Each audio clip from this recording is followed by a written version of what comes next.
Good morning, class. Today we will read further this lesson. Our today's topic is center-state relations. केंद्र राज्य संबंध. Restructuring the center-state relation is one more way in which federalism has been strengthened in practices. केंद्र राज्य संबंधों में लगातार जो changes आ रहे हैं उसका ये एक और एग्जाम्पल है जो हमें व्यवहार में जो मजबूती आई है उनके जो फेडरलिज्म में मजबूती आई है उसके बारे में हमें बताता है. How the constitutional arrangements for sharing power work in reality depends on a large extent on how the ruling parties and leaders follow these arrangements. सत्ता की साझेदारी की जो संवैधानिक व्यवस्था है वास्तविकता में कैसा रूप लेगी, ये ज़्यादातर इस बात पर निर्भर करता है कि जो शासक दल है और नेता किस तरह इस व्यवस्था का अनुसरण करेंगे, किस तरह इसकी अरेंजमेंट करेंगे. For a long time the same party ruled both at the centre and in most of the states. काफ़ी समय तक हमारे ऐसा भी रहा है कि जो पार्टी केंद्र में है वो अधिकांश राज्यों में भी उसका शासन रहा है.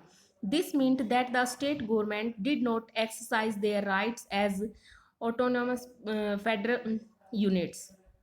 इसका व्यवहारिक मतलब ये हुआ कि जो राज्य सरकार है, जो स्टेट गवर्नमेंट है, उन्होंने स्वायत्त संघीय इकाई के रूप में अपने अधिकारों का प्रयोग नहीं किया, कि अपने अधिकारों का अलग से प्रयोग नहीं किया, इंडिपेंडेंटली प्रयोग नहीं किया. As and when the ruling party at the state level was different, the parties that ruled at the center tried to undermine the power of the state.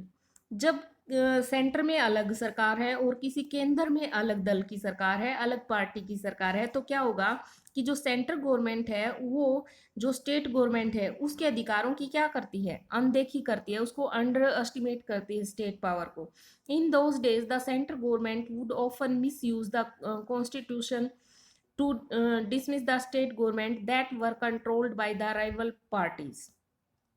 और उस समय क्या होता है कि जो सेंट्रल गवर्नमेंट है वो अक्सर जो संवैधानिक प्रावधान है उनका दुरुपयोग करती है और गल ट्रिक्स अपनाती है, और उससे क्या करती है, जो दल जो पार्टी गवर्नमेंट स्टेट में चल रही है उसको क्या कर देती है, डिसमिस कर देती है. और this undermine the spirit of federalism. और ये क्या है, संघवाद की जो भावना है उसके प्रतिकूल काम है. All this changed significantly after 1990. This period saw the rise of regional political parties in many states of the country. 1990 के बाद ये स्थिति काफ़ी चेंज हो गई. इस अवधि में देश के अनेक राज्यों में अक्षेत्रीय दलों का उदय हुआ, क्योंकि पहले क्या होती थी, जो नेशनल दल होते थे उनकी पार्टी की जो गवर्नमेंट होती थी वो सेंटर में भी बना लेते थे और सभी ज़्यादातर स्टेट्स में भी. अब क्या हो गई, जो अक्षेत्रीय पार्टियां हैं वो ज़्यादा उभर कर सामने आई है, इसलिए ज़्यादातर स्टेटों में सेंटर के वजह से सरकार नहीं बनती कि भाई सेंटर में जो गवर्नमेंट है वही हम अपने स्टेट में बनाए, इस तरीके से नहीं बनती. जो भी वर्क करता है उनके वर्क के हिसाब से बनती है, तो इस तरीके से वो चेंज हो गई. This was also the beginning of the area of coalition government at the centre. इसलिए यही दौर केंद्र में गठबंधन सरकार की शुरुआत का भी था कि जो केंद्र है उसमें गवर्नमेंट कोलिशन गवर्नमेंट बने, गठबंधन की सरकार जिसको हम बोलते हैं वो बने. Since no single party got a clear majority in the Lok Sabha.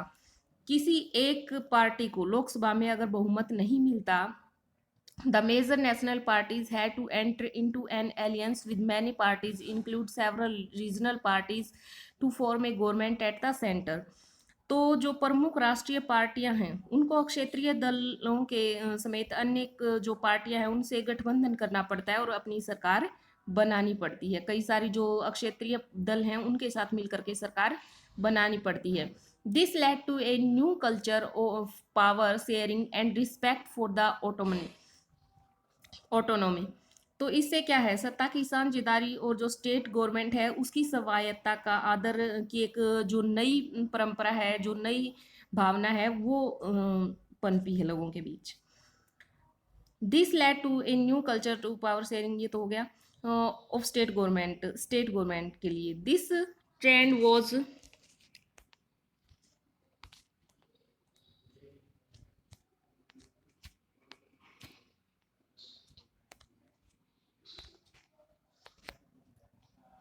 This trend was supported by a major judgment of the Supreme Court that made it difficult for the central government to dismiss government in an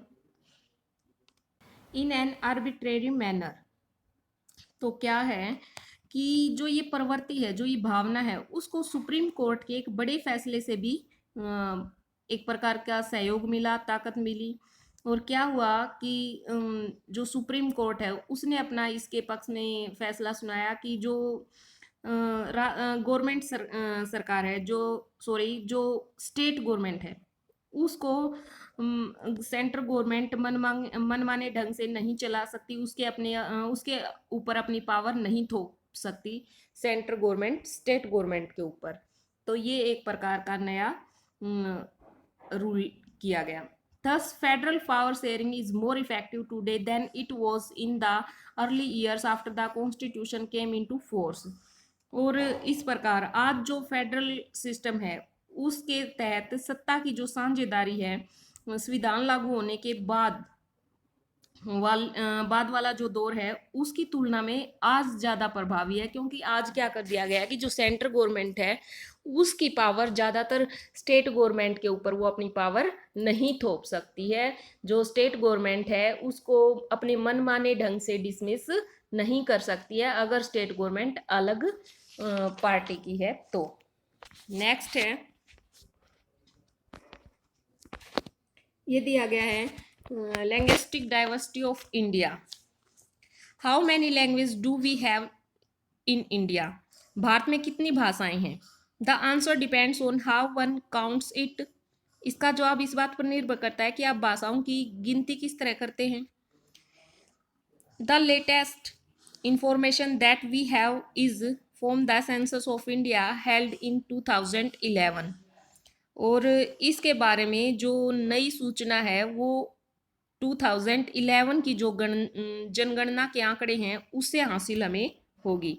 this census recorded more than 1300 distinct language which people mention as their mother tongue. और इसमें क्या है, 1300 से भी ज़्यादा अलग अलग भाषाओं को मातृभाषा के रूप में दर्ज कराया गया है।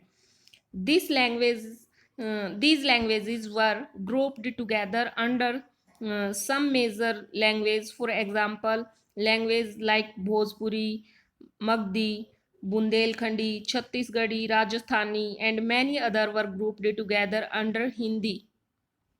तो ये कह रहे हैं कि इन भाषाओं को कुछ प्रमुख भाषाओं के साथ समूहबद्ध कर दिया गया, जैसे कि भोजपुरी, मगही, बुंदेलखंडी, छत्तीसगढ़ी, राजस्थानी, भीली और ऐसी ही even after this grouping the census, ऐसी कई अन्य भाषाएं भी हैं। और ऐसी जो समूहबद्धता है एक प्रकार की, the census found 121 major languages. Of these 22 languages are now included in the English schedule of the Indian Constitution and are therefore called scheduled language.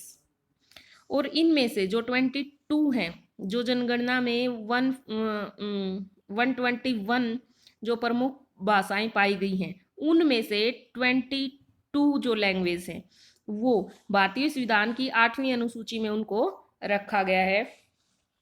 और बाकी जो हैं वो क्या है, other are called non scheduled language, और other को गैर अनुसूचित भाषा कहा जाता है।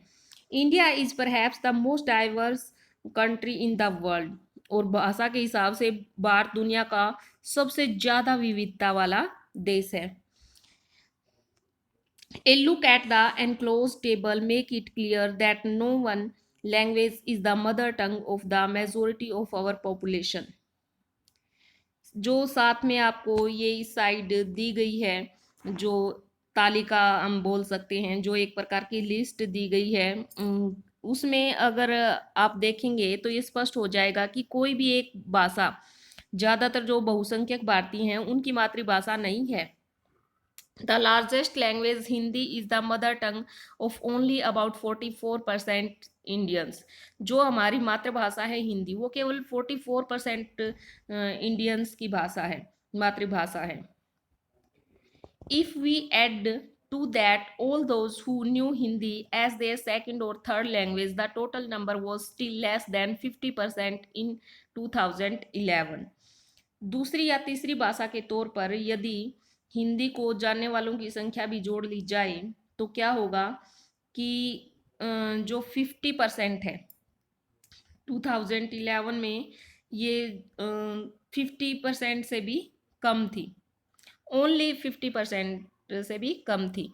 Only 0.02% Indian recorded it as their mother tongue.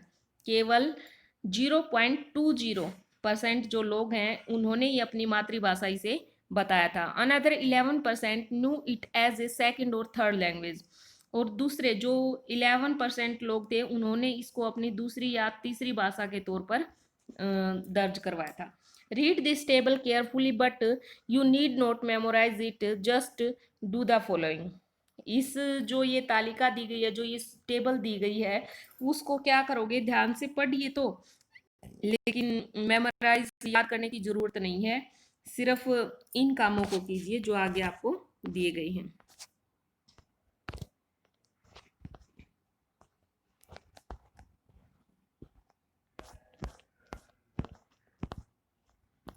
Make a bar or pie chart on the basis of this information. इस सूचना के आधार पर बार या पाई चार्ट बनाएं। Prepare a map of linguistic diversity of India by shading the region where each of these languages is spoken on the map of India. Bharat की जो भाषाई विविधता है उसको दर्शाने वाला एक मैप बनाइए और उस मैप में विभिन्न जो इलाके हैं उनको अलग अलग रंग से भरिए और देखिए कि उन इलाकों में कौन सी भाषा स्पोक की जाती है। Find out about any 3 language that are spoken in India but are not included in this table. कोई ऐसी 3 भाषाएं इसमें फाइंड कीजिए जो भारत में बोली तो जाती हैं लेकिन इस सूची में नहीं है, इस टेबल में नहीं है। नेक्स्ट है हमारा topic decentralisation in India. Decentralisation का मतलब होता है विकेंद्रीकरण, भारत में विकेंद्रीकरण। ये हम कल करेंगे। सो स्टूडेंट्स अपने आप नोट्स प्रिपेयर करते रहिएगा साथ साथ। Thank you, have a nice day.